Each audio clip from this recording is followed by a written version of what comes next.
नमस्कार दोस्तों, एजुकेशन 24 में आपका स्वागत है। दोस्तों मान लीजिए कल आपका बी एग्जाम होने वाला है और अभी तक आपने एग्जाम की बिल्कुल भी तैयारी नहीं किया हुआ है और आज अभी आप बैठ करके सोच रहे हैं कि कल के एग्जाम में क्या लिखूंगा, कैसे पास होऊंगा, कैसे नंबर लाऊंगा। तो दोस्तों आपको बैठ करके सोचना नहीं है। आपको क्या करना है कि सबसे पहले आपको ये देखना है कि आज आपके पास कितना समय है। मान लीजिए कल सुबह 9 बजे आपका एग्जाम होने वाला है और अभी आप शाम को 3 बजे 4 बजे बैठ करके सोच रहे हैं कि कल के एग्जाम में मैं क्या लिखूंगा, कैसे लिखूंगा। तो आपको क्या करना है कि सबसे पहले आपको ये देखना है कि अभी आपके पास कितना समय है। मान लीजिए अभी आपके पास 2 घंटा समय है, 4 घंटा समय है, 6 घंटा समय है। आज अभी आपके पास जितना भी समय है उतने समय में आपको क्या करना है कि कल आपका जिस भी सब्जेक्ट का पेपर होने वाला है, मान लीजिए कल आपका हिंदी का पेपर होने वाला है या फिर आपका हिस्ट्री का पेपर होने वाला है, कल आपका जिस भी सब्जेक्ट का पेपर होने वाला है आपको क्या करना है कि उस सब्जेक्ट का किताब लेना है, सीरीज लेना है, नोट्स लेना है। जो भी आपके पास ले लीजिए। अगर आपके पास नोट्स है तो नोट्स ले लीजिए, अगर आपके पास किताब है तो किताब ले लीजिए। और किताब या नोट्स लेने के बाद क्या करना है, उस किताब या नोट्स के अंदर आपका जो लॉन्ग क्वेश्चन है आपको लॉन्ग क्वेश्चन को देखना है और लॉन्ग क्वेश्चन को याद करना है। अब लॉन्ग क्वेश्चन को क्यों देखना है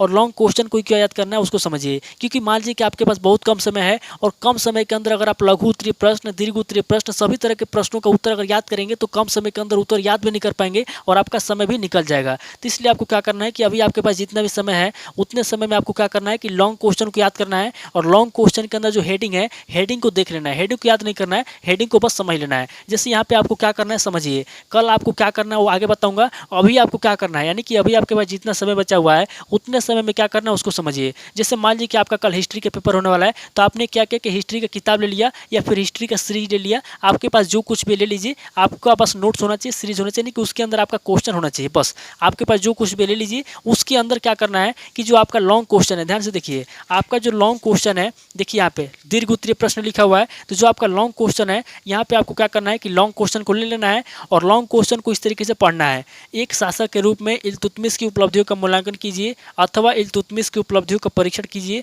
अथवा एक शासक एवं विजेता के रूप में इल्तुतमिश के कार्यों की समीक्षा कीजिए अथवा क्या आप जानते हैं भारत में गुलाम वंश का वास्तविक संस्थापक कौन था अथवा इल्तुतमिश दिल्ली सल्तनत का वास्तविक संस्थापक का विवेचना कीजिए। तो इस तरीके से आपका जो लॉन्ग क्वेश्चन है आपको लॉन्ग क्वेश्चन को पढ़ लेना है और इसके अंदर जो आपका हेडिंग दिया हुआ है, ये जो ब्लैक वाला आपका हेडिंग दिया हुआ है, ये जो आपका छोटा छोटा दिख रहा है इसको याद नहीं करना है। ये जो आपका बड़ा मोटा सा दिख रहा है, ब्लैक कलर में जो मोटा सा दिख रहा है, इल्तुतमिश की विजय तथा उपलब्धि है, ये आपका हेडिंग है। आपको क्या करना है कि हेडिंग को याद कर लेना है। तो ये आपका पहला हेडिंग हो गया, आपको हेडिंग को देख लेना है। उसके बाद से इसके अंदर जो छोटे छोटे हेडिंग है, छोटे हेडिंग को आपको नहीं देखना है, आपको मेन हेडिंग को देखना है। क्योंकि आपके पास बहुत कम समय है, आपको क्या करना है कि मेन हेडिंग को देखना है। तो यहाँ पे आपका दूसरा मेन हेडिंग दिया हुआ है, यहाँ पे दूसरा आपका मेन हेडिंग, यहाँ पे दूसरा मेन हेडिंग है इल्तुतमिश की समस्या अथवा कठिनाइयाँ। उसके बाद आगे आपका मेन हेडिंग है इल्तुतमिश गुलाम वंश का वास्तविक संस्थापक। तो इस तरीके से आपको क्या करना है कि लॉन्ग क्वेश्चन के अंदर जो आपका हेडिंग है आपको हेडिंग को देख लेना है। तो इसके अंदर आपका 3 मेन हेडिंग हो गया। पहला हेडिंग हो गया आपका इल्तुतमिश की विजय तथा उपलब्धियां। उसके बाद से दूसरा आपका मेन हेडिंग हो गया आपका इल्तुतमिश की समस्या अथवा कठिनाइयां।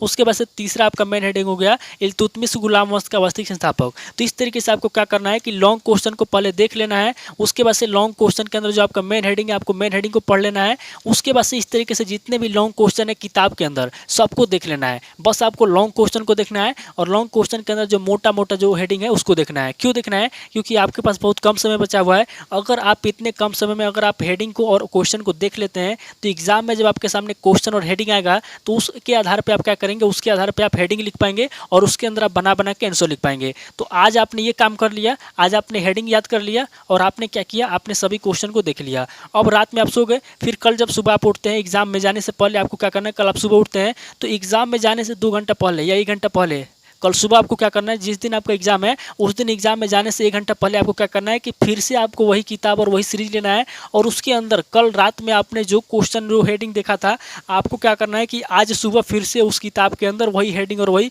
जो है कि क्वेश्चन आपको देखना है और फिर से आपको एक बार देख करके याद कर लेना है। तो फिर से आप क्या किए, कल रात में आपने जो याद किया था आपने फिर से सुबह में आपका एग्जाम है तो आपने फिर से एक बार क्वेश्चन को देख लिया और फिर से आपने इसके अंदर जो मोटा मोटा जो आपका हेडिंग है आपने हेडिंग को याद कर लिया। और हेडिंग को याद करने के बाद क्या करना है, आपको 8 बजे आपको 1 घंटे के अंदर देख लेना है। फिर 9 बजे से एग्जाम है तो आराम से अपना तैयार हुआ होकर एग्जाम में चले जाना है। फिर जब आप एग्जाम में पहुंच जाते हैं उसके बाद क्या करना है आगे समझिए। जब आप एग्जाम में पहुंच जाते हैं तो एग्जाम में जाने से पहले आप 3 बातें समझ लीजिए। सबसे पहले आप ये समझ लीजिए कि जो आपका एग्जाम होने वाला है, जो आपका एग्जाम होने वाला है, क्या आपके एग्जाम में माइनस मार्किंग होता है? नहीं होता है। एग्जाम में माइनस मार्किंग नहीं होता है। तो यहाँ पे आपको बिल्कुल भी टेंशन नहीं लेना है। यहाँ पे आपको बिंदास रहना है, बेधड़क रहना है। यहाँ पे किसी भी प्रकार का टेंशन नहीं लेना है क्योंकि यहाँ पे आपके एग्जाम में माइनस मार्किंग है ही नहीं। तो यहाँ पे आपको ये सोचना है कि एग्जाम में आप जो कुछ भी लिखेंगे, जितना भी लिखेंगे, आपको नंबर मिलेगा, आपका नंबर नहीं कटेगा क्योंकि माइनस मार्किंग नहीं है। उसके बाद से दूसरी बात आप ये समझ लीजिए कि क्या कॉपी भरने पर आपको नंबर मिलेगा। यस, अगर आप कॉपी भरते हैं लेकिन अच्छे तरीके से अगर कॉपी भरते हैं तो आपको नंबर मिलेगा। तो यहाँ पे दो बात समझ में आ गया कि माइनस मार्किंग नहीं है, इसलिए आप जितना लिखना चाहते हैं उतना लिखिए, और कॉपी भरने पर नंबर मिलता है इसलिए आप ज़्यादा से ज़्यादा कॉपी भरिए। उसके बाद से तीसरी बात आपको ये समझना है कि प्रश्न का उत्तर बना बना कर लिखने पर नंबर मिलता है। यस, अगर आप प्रश्न का उत्तर बना बना करके लिखते हैं, प्रश्न से मिलता जुलता लिखते हैं, वहाँ पे बस फालतू चीज़ें नहीं लिखते हैं, तो आपका जितने भी नंबर का क्वेश्चन रहेगा उतना नंबर आपको मिल जाएगा। तो ये तीन बातें आपने समझ लिया। सबसे पहले माइनस मार्किंग नहीं है, तो आप जितना चाहे उतना लिख सकते हैं।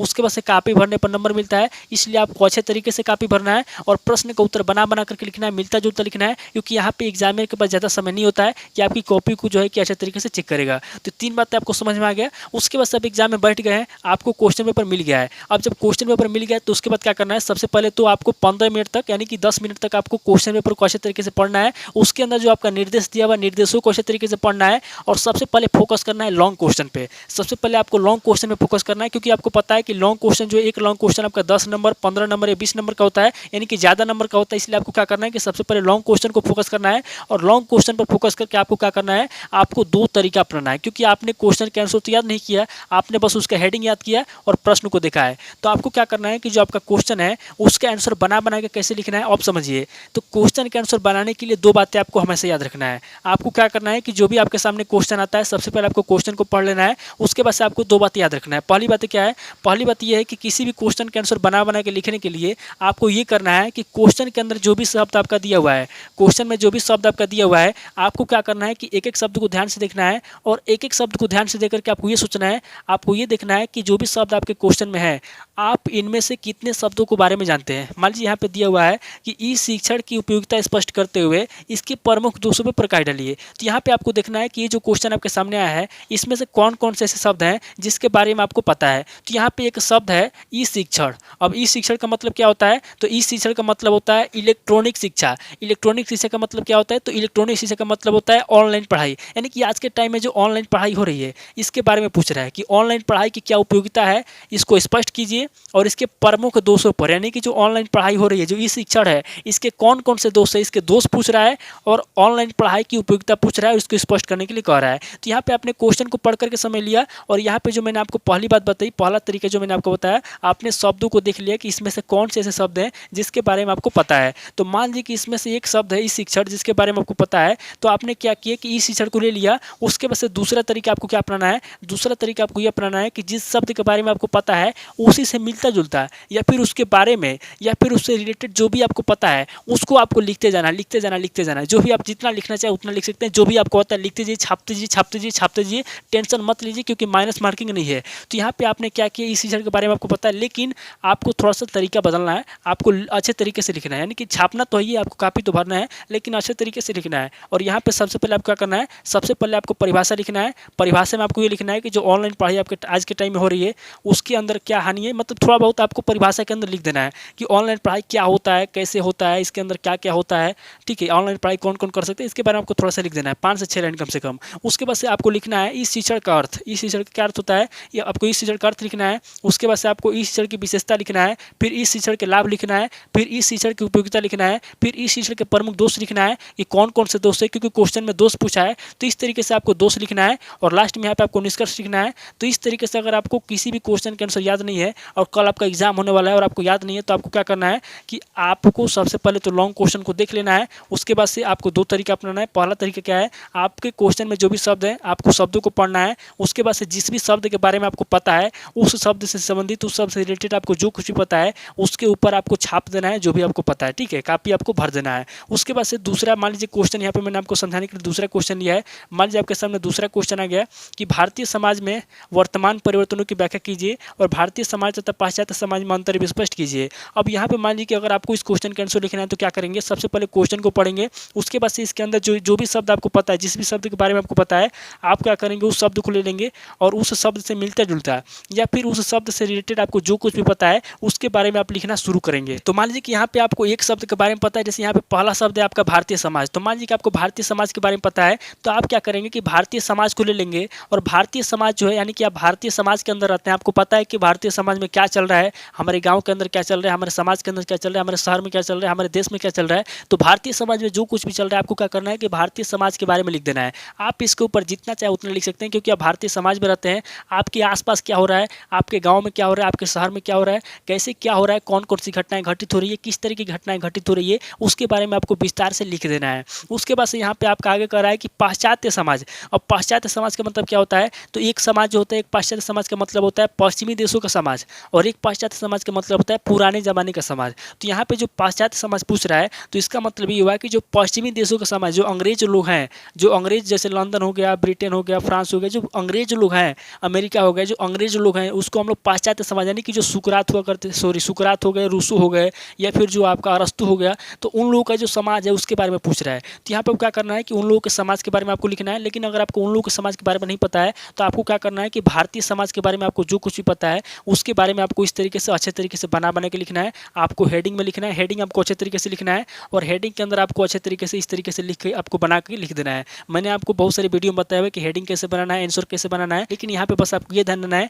कि आपको अधिक से अधिक लिखने का प्रयास करना है। आपको जिन भी शब्दों के बारे में पता है उस शब्द को ले लेना है, और उस शब्द के ऊपर आपको जो कुछ भी पता है आपको अधिक से अधिक लिखने का प्रयास करना है। क्योंकि एग्जाम में आपको पता है कि माइनस मार्किंग है नहीं, आप जितना कापी भरेंगे उतना आपको नंबर मिलेगा। लेकिन हाँ, एक चीज़ और आपको ध्यान देना है कि यहाँ पे आपको गाली गलौज नहीं लिखना है, यहाँ पे आपको फालतू चीज़ें नहीं लिखना है। यहाँ पे आपको वही लिखना है जो प्रश्न के अंदर पूछा जा रहा है, जो क्वेश्चन के अंदर पूछा जा रहा है उससे मिलता जुलता आप जो कुछ भी लिखना चाहते हैं लिख सकते हैं, कोई दिक्कत नहीं है। क्योंकि एग्जामिनर के पास इतना समय नहीं होता है कि आपके एक एक शब्द को मिला करके चेक करेगा। उसके बाद से सबसे पहले आपको क्या करना है कि आपने सबसे पहले लॉन्ग क्वेश्चन के ऊपर फोकस किया, और लॉन्ग क्वेश्चन के ऊपर फोकस करके आपने लॉन्ग क्वेश्चन के आंसर लिख लिया। तो जैसे ही आपने लॉन्ग क्वेश्चन के आंसर लिख लिया और एक दो क्वेश्चन जो फंसे हैं उसको छोड़ दिया, लेकिन आपको क्वेश्चन छोड़ना नहीं है, सभी क्वेश्चन के अंदर कुछ ना कुछ लिख के आना है। क्योंकि अगर आप सभी क्वेश्चन को अटेंड करेंगे, सभी क्वेश्चन के अंदर कुछ ना कुछ लिखेंगे, तो ये होगा कि जब एग्जामिनर कॉपी चेक करेगा तो सभी क्वेश्चन को जब पाएगा तो उसके आधार पर आपको कुछ ना कुछ नंबर दे के जाएगा। तो इसलिए क्या करना है कि सभी क्वेश्चन को अटेंड करना है, और सभी क्वेश्चन के अंदर आपको बना के लिखना है।